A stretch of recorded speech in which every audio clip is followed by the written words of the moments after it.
New glasses. Yeah, I guess I'm getting old, so I need to wear these now. It's what happens. This week, I'm going to be talking about my experience as a hobby game developer. Why did I choose this as a hobby? What do I get out of it? This is not an easy thing. Learning to code, putting myself out there with a game is not something that is a trivial thing to do. Why did I do this? Before we talk about that, I'm going to talk a little bit about some of the challenges associated with being a game developer, and then I'll tell you a little bit more about all of the good things. All right, let's dive in. The challenges of being a game developer. This is where I might break some of your spirits. I might end up hurting some feelings. I'm gonna be real here. Game development is not an easy thing. And it's not just that it's a hard thing to learn, right?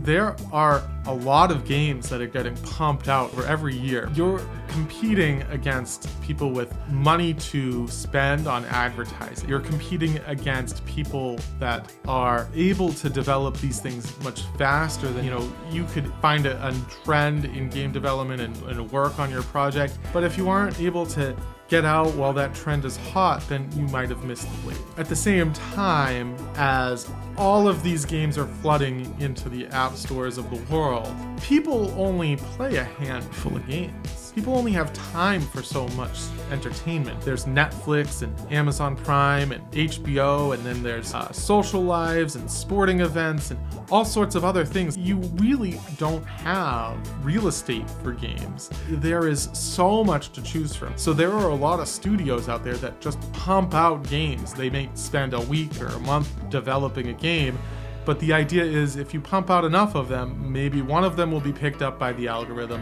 It ends up being on the first page of a search, and you get enough downloads, and then you can monetize it with ads or in-app purchases. It's somewhat discouraging because many of those options are not good, and many of them are low effort. As a hobby developer, you'd like to get some people to view your game and some downloads out of it, but without a built-in network and without a budget to advertise, you are really just hoping for that luck to hit just right. So with all of that out of the way, and I painted a pretty grim picture, why then do I choose to do this hobby? Why do it at all?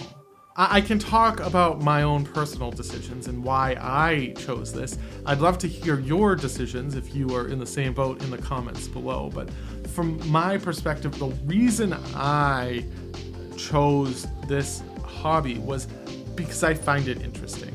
Game development is a thing that allows me to be creative. There's a lot to learn, and I enjoy the process of learning new things. And it allows me to solve hard problems, work that strategic side and the logical side of my brain, while also working the creative thinking side of the brain, right? There are a lot of components that go into game development. It's not just about writing lines of code. It's about coming up with a game design. It's about art design and color palette, music, sound effects. All of these things come together. Those are all external from learning to program. You tie all of these things together by writing lines of code. It has pushed my mental capacity to a new level. It's taught me a lot of things. It's really been frustrating at times, but that frustration is all part of the process. And I enjoy the whole process. And if you're gonna do this as a hobby, as a soloist, you need to wear a lot of hats and you need to learn a lot of things. And that is ultimately why I have taken this as a hobby, and I stick with it. I'm pushing further every day, and I'm learning new things, and I'm getting better at it. So I encourage you, if you are in the same boat as me, and you're looking for inspiration, and you're looking for reasons to continue this hobby, try and ignore the lure of millions of downloads and building a game that will set you to independent freedom, right? The odds of that happening are very, very slim. Instead, focus on what you enjoy. Build the games you like, and do the things that you want to do.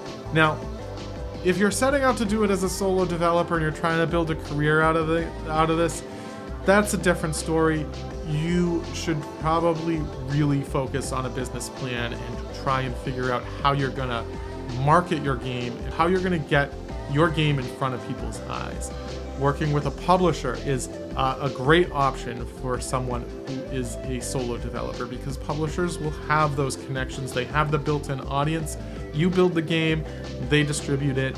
It's win-win. Let me know if you think I'm wrong in the comments below. If you liked the video, click that like button down below so that YouTube can understand that you liked it, and that way they'll recommend it to more people on YouTube. And if you are interested in seeing more videos, don't forget to click that subscribe button. I'll see you next week. Bye for now.